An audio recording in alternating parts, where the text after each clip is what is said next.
Hi, this is Mardy once again and welcome to my channel.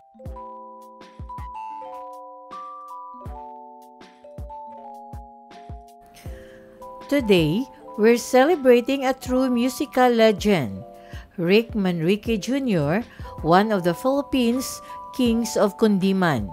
Known for his soulful voice and heartfelt renditions of classic Filipino love songs, Rick has made a lasting mark on Filipino music that spans generations. His contributions to the timeless beauty of Kundiman have earned him a special place in the hearts of many. In this vlog, we'll take a closer look to his life, his career, and the legacy of his powerful music. Let's dive into the melodies that continue to echo through the soul of Filipino culture. If you are new to my YouTube channel, please don't forget to like, comment, and subscribe.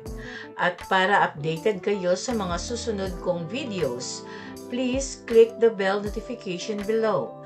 At sana po, don't skip the ads and please watch until the end of my video.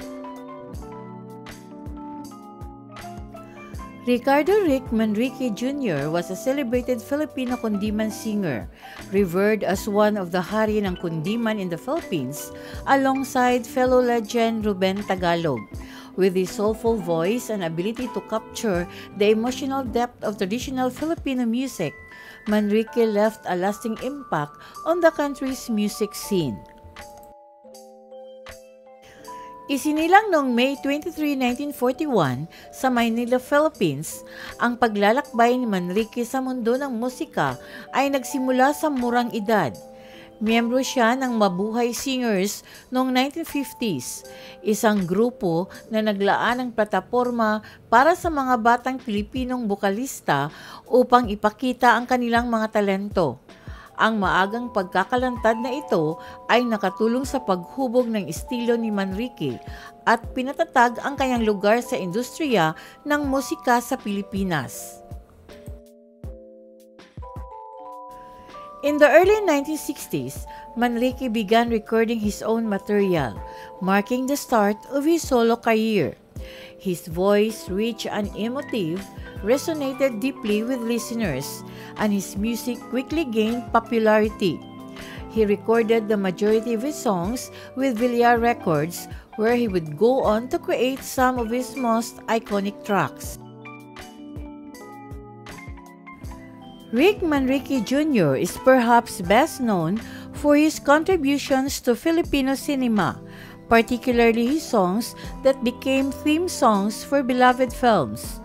One of his most iconic hits, Ang Daigdig Ko'y Ikaw, was the theme song for the 1965 film of the same name starring Filipino cinema icons Fernando Poe Jr. and Susan Roses.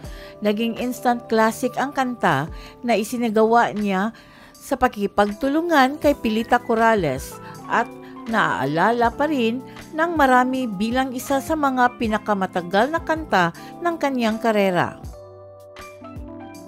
Throughout his career, Manrique's music became synonymous with the soul of Filipino cinema.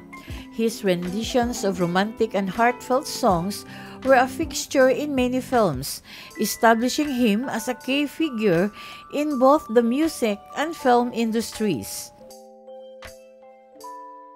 Rick Manrique Jr.'s influence on Filipino music and cinema is undeniable.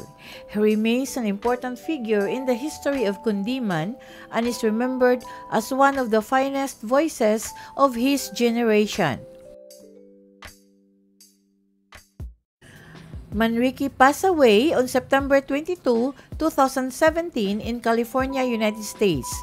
Though his death marked the end of an era, his music continues to live on, cherished by those who were touched by his work. He is survived by a legacy that continues to inspire and resonate in the hearts of Filipino music lovers. Thank you very much for watching. And according to Eleanor Roosevelt, in the long run, we shape our lives and we shape ourselves. The process never ends until we die, and the choices we make are ultimately our own responsibility. Shout out and thanks to the comment of Judolfo Notarte Malatag and Artemio Visaya. Maraming salamat po.